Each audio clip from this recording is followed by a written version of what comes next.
All right, good afternoon, everyone. It's 1:30, so I will start the sessions now. Okay, my name is Sydney. I'm from Republic of Republic Polytechnic, so from the School of Applied Science. So together with me, I also have my colleagues Dane and also Jeremy in this session. Okay, so my sharing will be on the future for food agri-tech. So I guess prior to this, I think we understand that the participants here are very interested about agri-tech, so I just go straight to the point. Okay. So the next slide. Okay, so I think this is an article published in 2018. So we try to recall when we talk about food security, what people think about it. Okay, so far from people's mind, but food security is actually a real issue. But back then in 2018, when this article was published, we know that supermarkets are full of food in Singapore. But nobody would think that one day we may face a crisis in food security, which means we are unable to get food. So back then, Professor Paul Tang, who is a food security expert at RCIS, has mentioned that in that sense, it is very easy for us to get a false sense of food security if there is a big pandemic that happens tomorrow. So how is Singapore going to react? So this is published on 28th of December 2018. So when we talk about food security, so the next slide, please. So looking back, so what is 30 by 30 goal for Singapore? So Singapore sets 30% goal for homegrown foods by 2030. So this is actually published on the 8th of March, or announced on the 8th of March in 2019. So Minister Masako back then was in the Ministry of Environment and Water Resources. So he said 30 by 30 goal is set to produce 30% of Singapore nutritional needs locally by 2030. So this is before pandemic and COVID hit us. Okay, so the following slides will show that similarly on the 26th of March 2018, so we have Dr. Amy Khor, who is back then the Senior Minister of State for Health, also say that similarly for local produce such as fish, egg, and vegetables, which help to protect the environment, as the short distance you travel significantly reduce Singapore carbon footprint. So it means 30 by 30 goal also set to help farming or food security in a more sustainable way. So while we are producing our local produce, at the same time, we could help Singapore to reduce our carbon footprint, because when we produce locally, it actually arrives fresher to us, and you don't have to, you will naturally cut down all the traveling or transportations that is required for the food to come to your doorstep. So the future of agriculture in Singapore. So in last year, 2021, so we have the Singapore Green Plan 2030, which is a national sustainability move which seeks to rally very bold and collective actions to tackle climate change. So in SG Green Plan, we do have a resilient future pillar which look at safeguarding our coastline against rising sea, and we also have a safeguarding food security focus which look into produce 30% of our nutritional needs locally and sustainably by 2030 through developing land and sea space, and also skilled workforce funding, support, and R&D focus in order for us to achieve the 20 by 30 goal. So Singapore has set a 30 by 30 goal to produce 30% of the country nutritional needs locally by 2030. So we couldn't stress more on this. I think more of us are kind of already understand the importance of 30 by 30 goal by now, okay? So Singapore 30 by 30 goal for food security. So there are 3 pillars that we are trying to do in order to achieve our 30 by 30 goal. First is to diversify our import sources, so reduce the risk of reliance on any food supply. For example, a very typical examples right now which we are facing currently is the chicken import. When Malaysia started to ban the chicken import last month or in May, so what do? So I think Singapore has reacted fast enough to try to diversify our food source. Now we are importing frozen chicken from Indonesia. And 2 days ago, there's announcements that they are going to set up chicken farms in Batam so that we can import the fresh chicken from Batam maybe in the near future, okay? So second pillar will really be the focus of 30 by 30, which is to grow locally. So it helps to mitigate our reliance on the import and serve as a buffer during supply chain disruptions and also when there's a disruption to our import source. So for example, back to the chicken issues again, I think the trigger will really be the imports of the chicken from Malaysia is disrupted due to the local supply and needs issue as well. So what we need to do is really to think of how do we then diversify our import source, and also is it possible for us to grow locally? If we talk about vegetables, a very classic example is during COVID.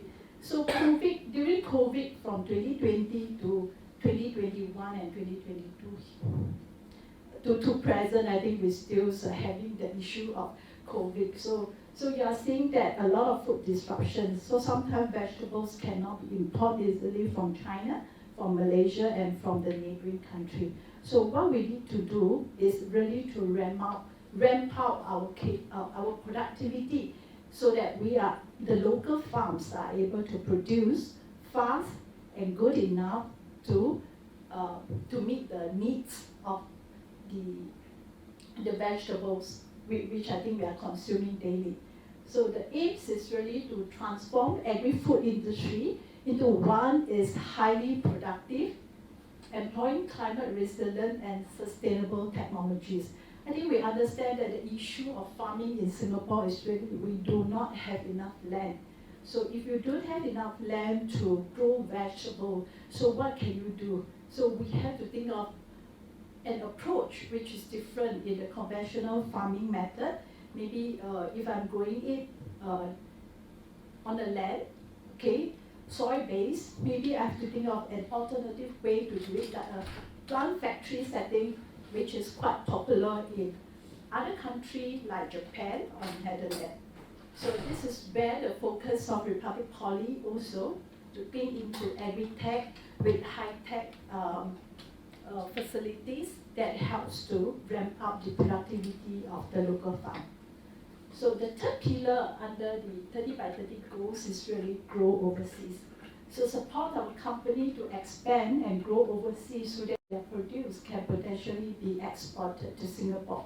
So we do see in the case of maybe chicken or fish farms, which we can deploy other areas, maybe in Southeast Asia like Indonesia, that allow us to have farms set up in overseas and the import will come direct to Singapore.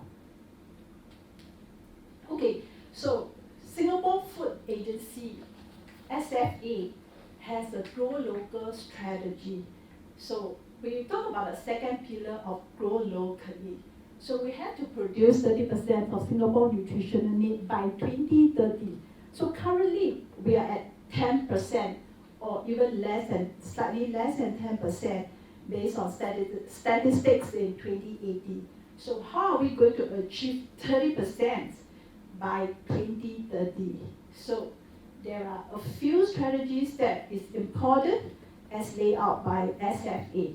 So first, we have to develop physical cluster and infrastructure. And we have to build research and innovation capacity. And third, we have to advance local champions and ecosystem. All in all, it means that how are we going to build ecosystems in Singapore which allow us to maneuver and also deploy technology fast enough to increase our productivity in the area of food, in this case is vegetables, so that we can meet our local needs. I think technology ability to grow is one aspect, but the ability to move fast enough in terms of the supply chain to sell it to our local customer and the adoptions or the receptiveness of our local consumer to take in our local produce is also an important aspect that make the 30 by 30 goal achievable or success in time to come. So what do we need then in order to support these strategies? So we really need skilled manpower, and we need affordable and sustainable technologies.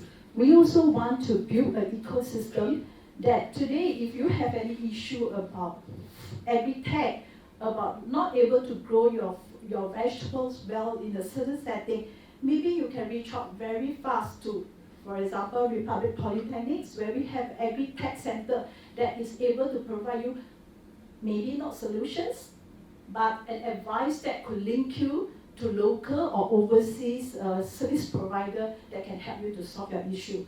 But in time to come, you need manpower. You can also come to Republic Polytechnic because what do we have? We have a lot of training programs, and we do have placements programs such as conversion programs that allow you to hire immediately. So these are all the focus that I will elaborate in my slides later. So future of agri-tech in Singapore is really, we have heard enough, right? There are a lot of headlines in these 2 or 3 years.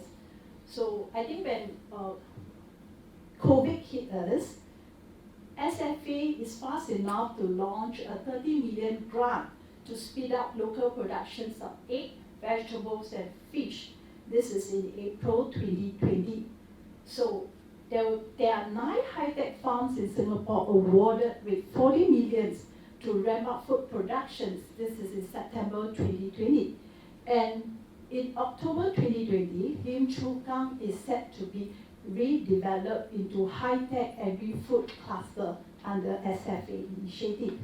So fast forward to February 2021, we have the budget 2021 that allocate 60 million of agri-food cluster transformations fund to boost local productions through technology, which is the ACT grant, which is currently administered by SFA as well. So in February 2021, we do see HDB rooftops and also car park rooftops being redeveloped to get more urban funds.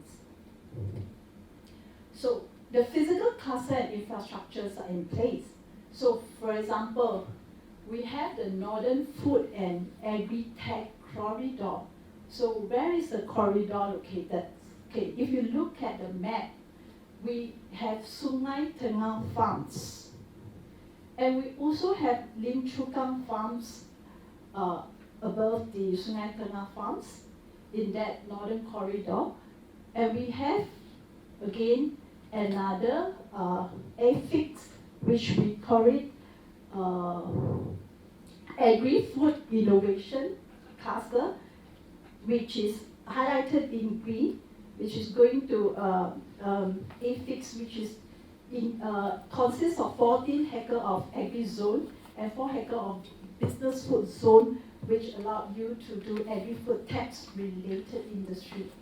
So we have then Senoko food zone, where you have a lot of food manufacturers or food manufacturing cluster or industry located right within it.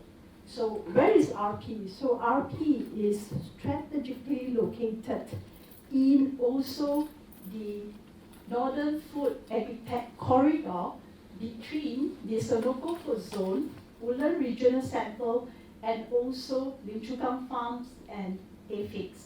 So this will really positions RP as an institute that would actually help the Northern Agri-Tech and Food Corridor to build the capability, because we are in the closest vicinity of all these areas or zone that is designated for Agri-food Tech. So there are also strategies and strengths and challenges in Agri-Tech sector. So I think we have heard enough. There are very strong government support, where grants to support 30 by 30 missions is a lot, like the Singapore Food Story R&D grant, the 30 by 30 Express grants as well by SFA. So we have also excellent international reputations. So we are capable of attracting investment from global players and also local high-tech farming industry.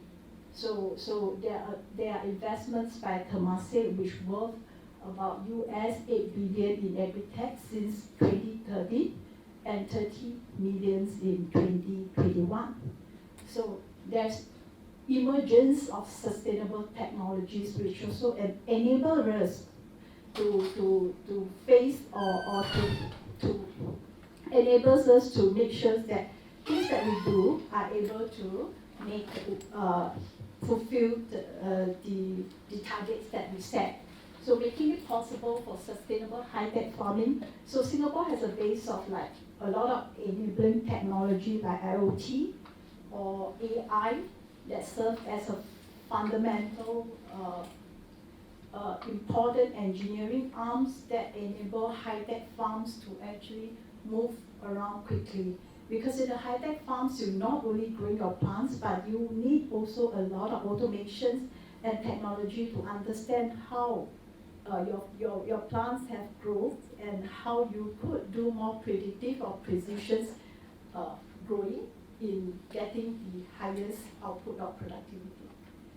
However, I think we also have some challenges currently which we face in the agri-food tech sector. Over-reliance on import is one of them, because Singapore is currently promoting less than 10%, producing less than 10% of our nutritional needs. So in order to ramp up to 30% over just another 8 years, I think we really need to have a lot of change in mindset. At the same time, we also need to understand there are a lot of challenges ahead, like climate change, supply chain disruptions that any time may hit us, and it may change the entire value change that we currently is having. So lack of lands and local talents is also one of the issues that Singapore is currently facing in terms of producing our local nutritional needs by 30%. So we have limited arable lands, just about 1%. So if we need to grow more than that, which means the productivity has to be many times higher than what normally people is currently doing. So lack of high-tech farms is also one of the issues that currently Singapore is facing in 2030, in meeting the 2030 goals. For example, now there are 47 farms in Singapore, but mainly are traditional farms. So in order to get the traditional farms, which means soil-based, not deploying technologies, to transform into high-tech farm, which use technology and less reliance on manpower, is really not easy, because you need to phase out what you currently have and build a new setup in your farm. So I think you have also seen some documentaries or even news on TV or newspaper that always talk about how traditional farms is currently struggling also to transform, right? So these are all the challenges that we are currently facing.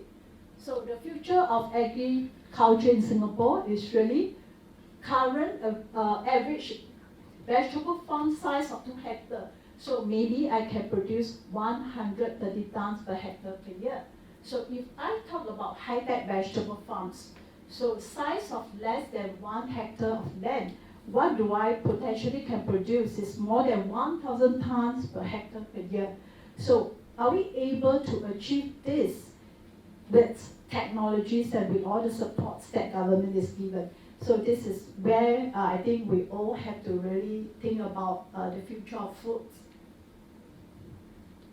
So in terms of opportunity in research and innovations, I think this is under SFA purview. We do have two big pillars that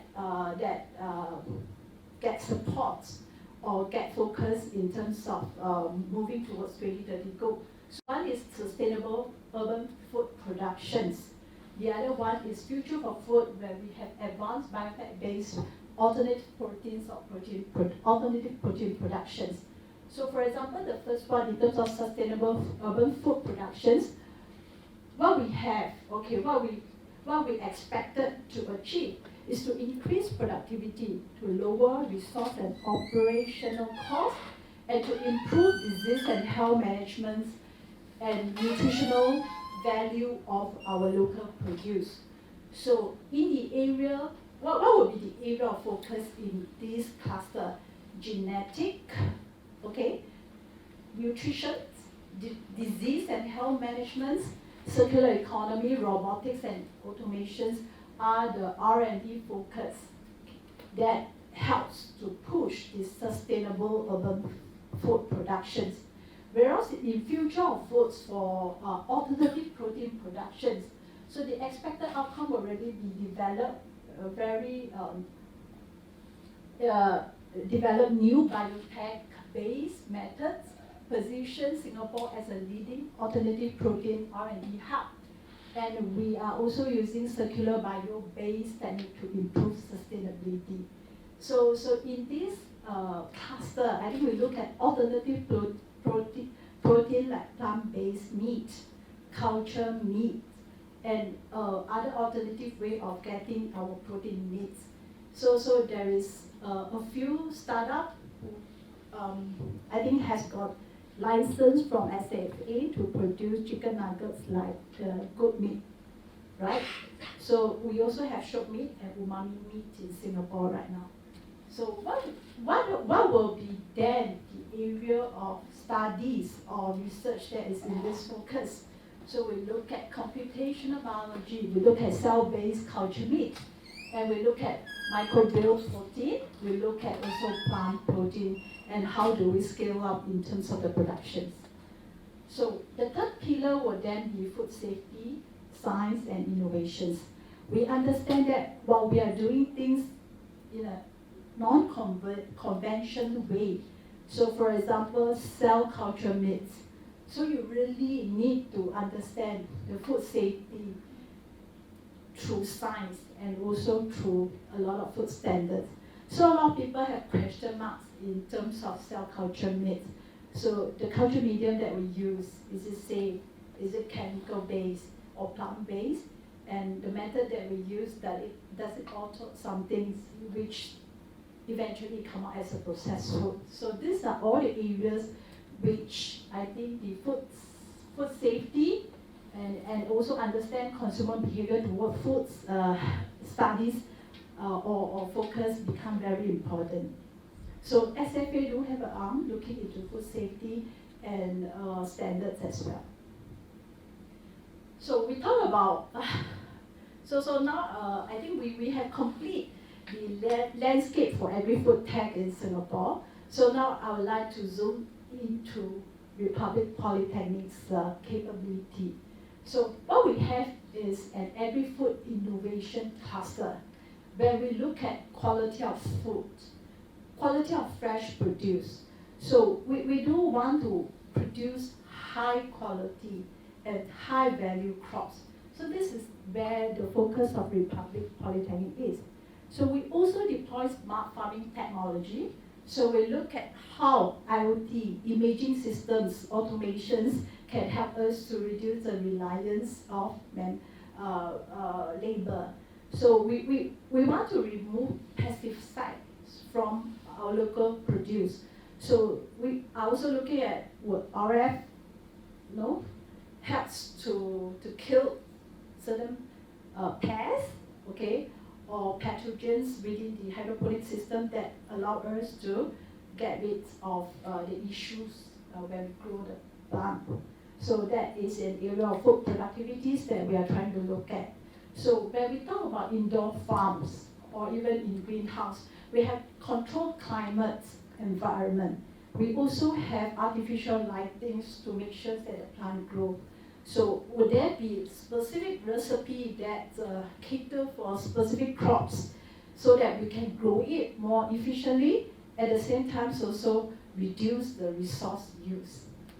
So that is in the area of sustainable farming when we look at all these parameters to make sure that our produce is done in a sustainable way. So within RP, we have, later I'll show you some of the facilities that we have. We do have mushroom cultivations facilities where there are container farms that cater for different types of crops. So mushroom is definitely one of them. So people are also looking at other high value crops like ginseng, like truffle, like maybe saffrons or other things. So if you want to grow very special crops which will give you high value, maybe you would think of how do I want to control the climate or environment first before I want to scale it up. So this is where RP can provide you the facilities and test bed to do so. So the other focus will then be our functional foods. So we have sensory evaluations. We look at a lot of plant-based proteins. We look at plant-based butters or also plant-based ice creams. So then sensory evaluations come in very importantly because we need to know the consumer perceptions or acceptance of these newly developed products. So in terms of consumer insight and entrepreneurships, we have our School of Management and Communications looking into consumer behavior. So we do have eye tracker to track consumer preference in terms of certain adverts or screens that was presented to them. So these are all available under the entrepreneurship arm within RP. So what we really envision is a farm to fork concepts where we want to have a synergized efforts within all the school in RP in order to produce our food locally and present it as a dish to our customer. So we do have a School of Hospitality where we have 3 training restaurants within RP that look in that is managed by our students, and they are serving foods to the customer. So some of the local produce that we have, so is channeled to the kitchens and they will prepare the foods. So now I talk a little bit about various programs in urban agritech as RP that we have. So we mainly break it into 3 main clusters. We talk about startup, we talk about how various fields acquiring agriculture knowledge from RP programs. We also talk about how do we train manpower to support existing operations. And last but not least, there's also other agriculture-related sectors like distributions, consultancy, sales, and marketing that we cater for. So what we have is a few clusters or basket of programs which I will further elaborate in the following slides.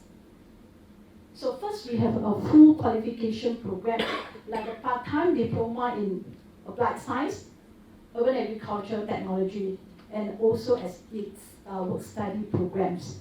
So this program started in 2019 and we are in our 5th intake now. It has been extremely and unexpectedly popular. So every year we are getting a lot of wait lists, but we are currently at a state of about 300 students in all intakes. So our inaugural intake 1 students has graduated last year. So most of them, some of them have started up their own farm. Some of them pivot into the farming sectors. They do business and they also work in the farm. So we have a specialist diploma in agri-technology and agribusiness, and also it work study program started last year. So this works specialist diploma programs also cater for adult learners like the part-time diploma program, but this is a one-year programs as compared to the 2.5-year part-time diploma programs. So what we are doing for this, what we are doing currently is this is a joint programs with Ngee Polytechnic. So we have a first intake, we have an April intake in Ngee Polytechnic and an October intake in Republic Polytechnic. So currently the SD in agri-technology and agribusiness is still open for applications, closing on the 29th of July. So if you're interested, can go into our website and take a look. One-year programs, 6 modules, very practical, very relevant, and to adult learners who just want to know what is in agri-tech from plant science, supply chain, all the way to IoT. So other than that, I think for the SG United programs, we have six offerings, so I will not elaborate on this. So we do have a lot of professional scale-up programs. We span across Agriculture 101, which is a basic 2-day training, to 100-hour e-learning, which is agriculture technology that you don't have to come to the class. You just log on to online platforms and do your 6-module self-paced. And if you pass all the quiz, you'll be awarded with a cert from Republic Polytechnic. This has been also surprisingly very popular. Over the past 2 years, we have trained close to 3,000 adult learners from Singapore, not only Singapore, I think also from Malaysia, Hong Kong, and currently we are venturing to South Africa from the agriculture technology because it's an online course. Anyone can just dial in and learn. So there are all the e-learning materials. I think many people are quite okay with this type of learning mode now, post-COVID or during COVID. So Agri-food Tech startup is really a course which is a blended learning, teaching people the importance of entrepreneur and how do you get yourself prepared if you want to start something in urban farm. Actually, there are a lot of funding, there are a lot of opportunities, there are also a lot of available. Probably it's an ecosystem of entrepreneur where you have some startups, incubators, you have VC or you have angels who may want to invest or do something together with you, or farms or RP. So there are various collaboration models that can be explored, which will be then delivered through this training. So we have a master class. The second tier of the courses are mainly higher level.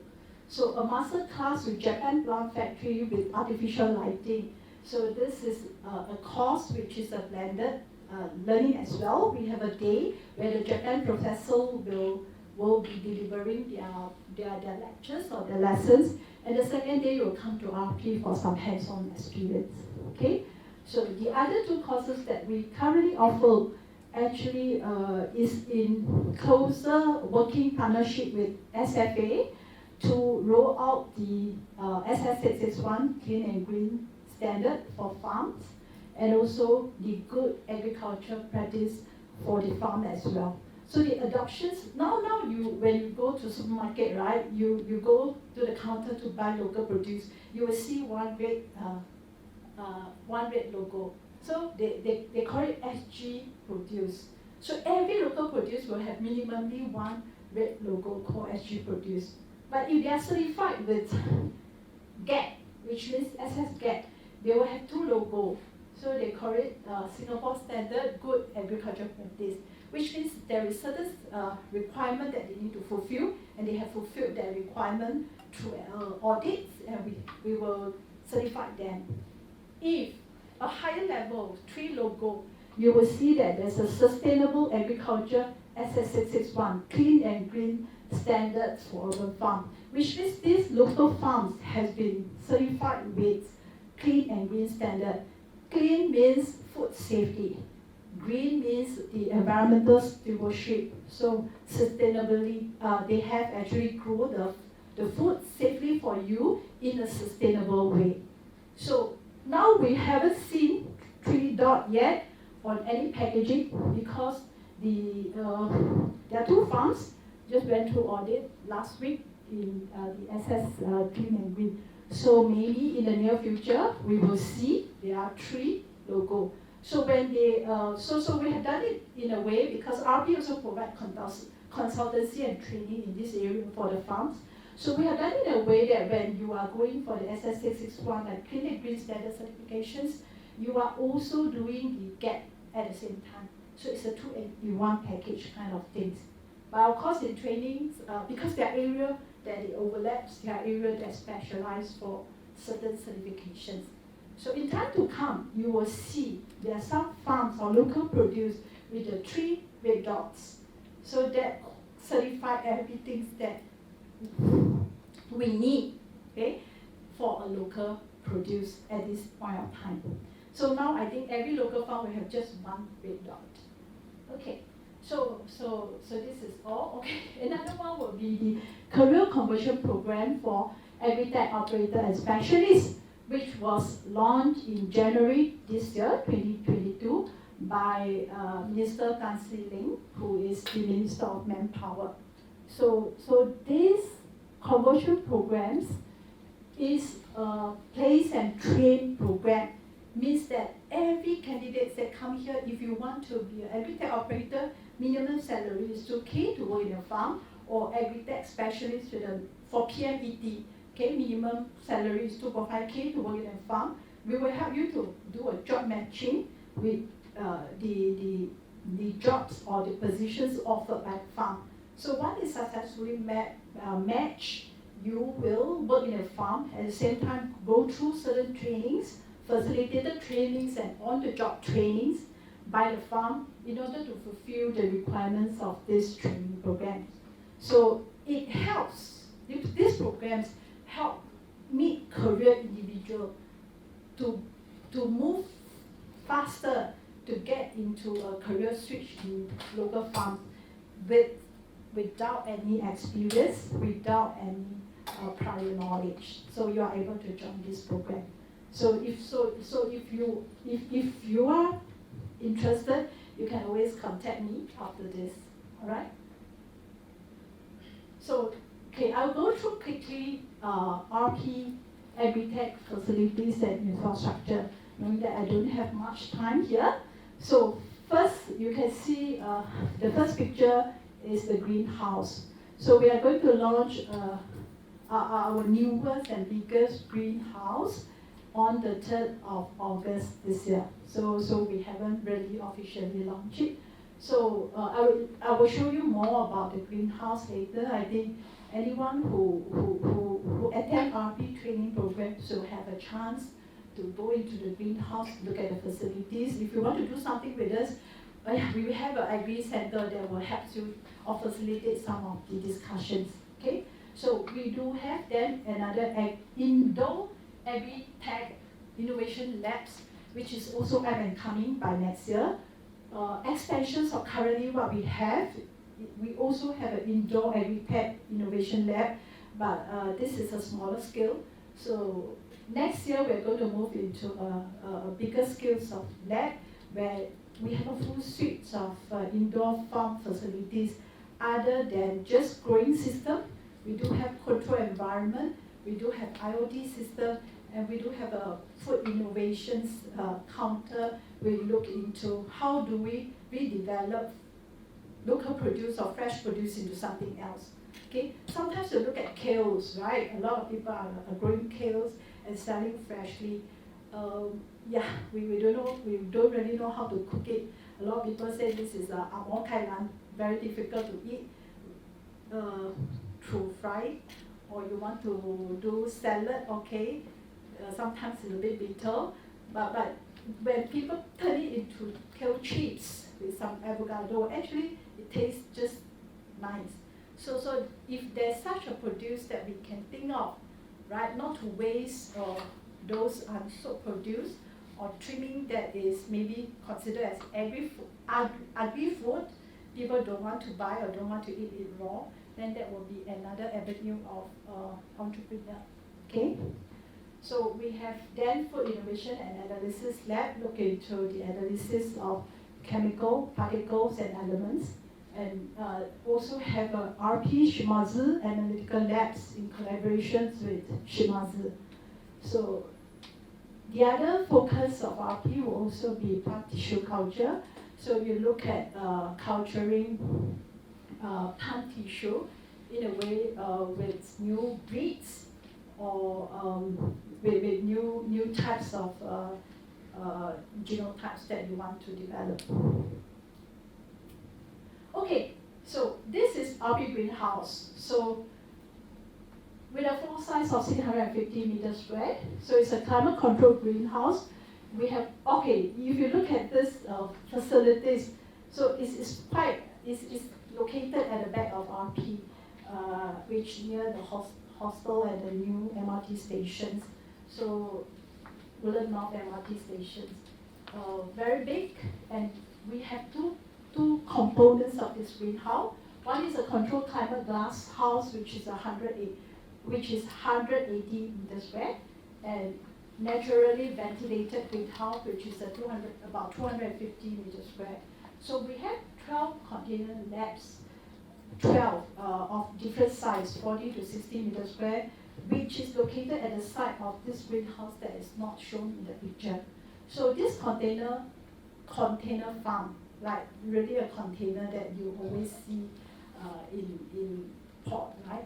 So it allows you to configure to whatever climate or environment that you want to grow specialty crops. For example, my colleagues grow a lot of ice plants in one of the containers. So another colleague is trying to grow mushroom. Okay, so this is where you are able to do very small scale test bathing or setup. So there are also industry standard cultivation system, and the glass house is actually with solar panel on top. So we work with Sembcorp in order to be sustainable farming. We try to harness from solar energy to defray at least 30% of the energy utilizations that is required by the greenhouse.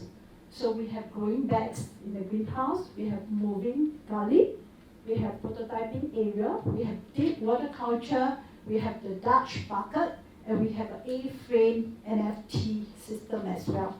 So these are some of the facilities which you are able to see in the greenhouse, and the container labs is shown there in the right-hand corner. So it's just a container for you to put whatever system you want. Okay.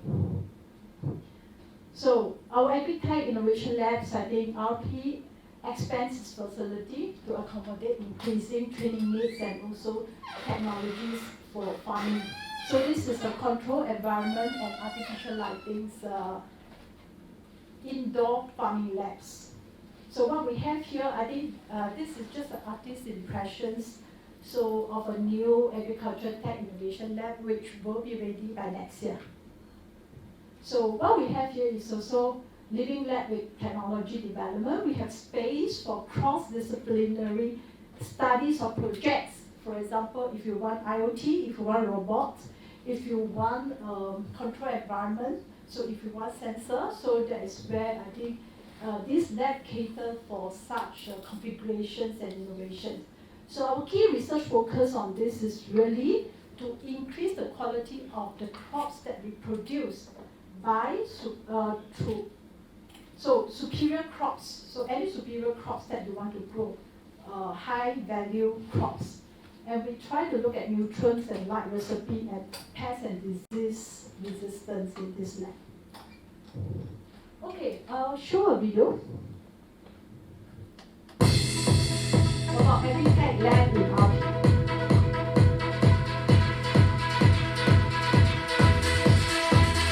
So this is what you will experience if you come to RP lab.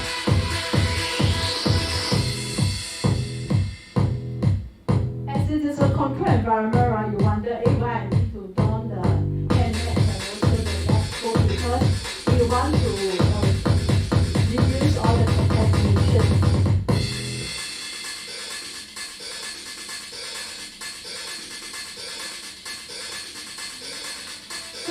show a process of how seedling is done and also transplant is done in a hydroponic system.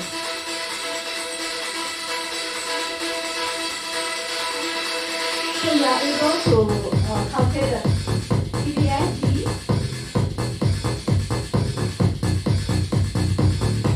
and also test the plant nutrients and environment to certain nutrients.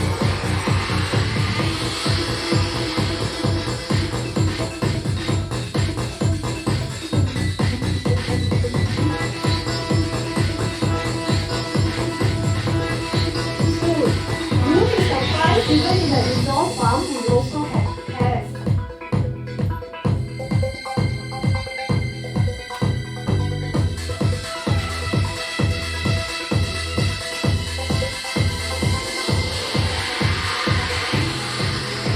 So currently, all the plant harvested in this lab is really meant for our consumption.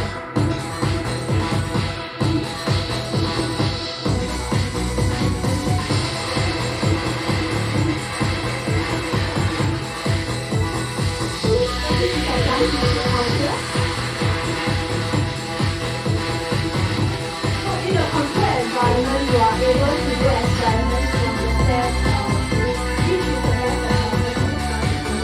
If you want to understand the genes, this is where the gene analysis of plants can be performed.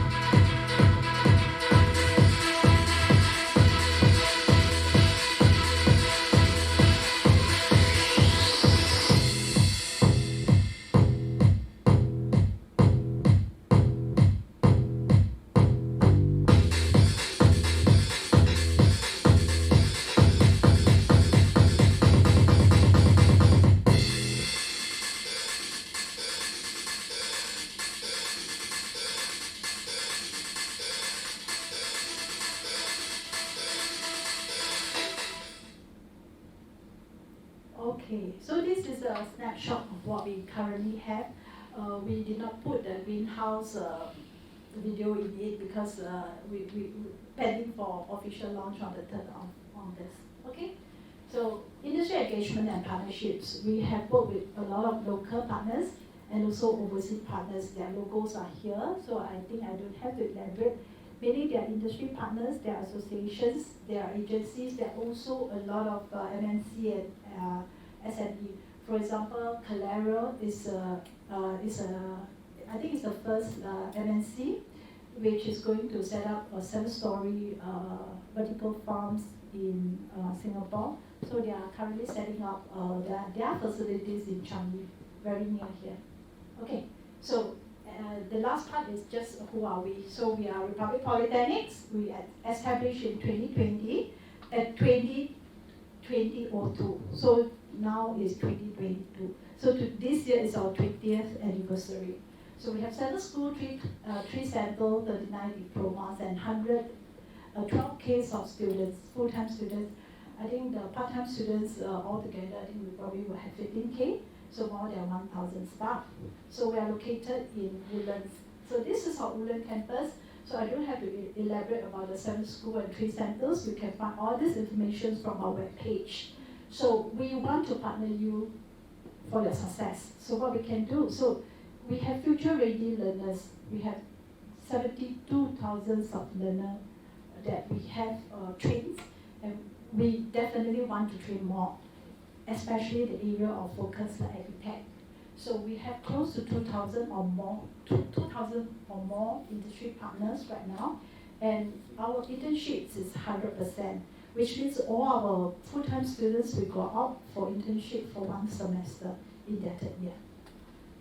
So you can contact me. Yeah, my name is Song Sini. So I'm the Assistant Director for the CET, Continuing Education and Training from the School of Life Science.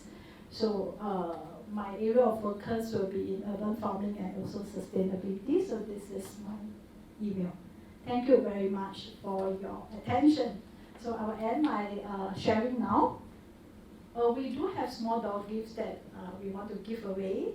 So maybe I can post one quiz. So anyone who can answer the question correctly will get the doggy. Okay. Can you tell me about Singapore 30 by 30 goals? Anyone? What is the first 30? To achieve 30% local food production by 2030. Okay, you have talked about the 230. Yes, we'll give you one. Thank you very much. Thank you. Yeah. So second question, maybe I ask another question. Okay, we have 3 strategies, right, to improve our food source. Can you name any one of them? Grow local. Grow local, very good. Anybody would like to try another one? 3 pillar, right? What is grow local?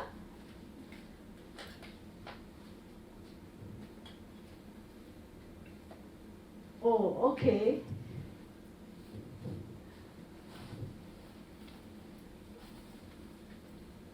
Maybe the lady, I think you are quite attentive. No? Other than grow local, what are the ways Singapore achieve our food security? Grow overseas. Okay, grow overseas. Very good. One more. Other than grow local, grow overseas, what can we do? Diversify our import sources. Very good. Thank you everyone for your attention. I shall end my sharing now. Thanks. So if you have anything that you want to do with us, you can always we can have a talk. Okay? Thanks.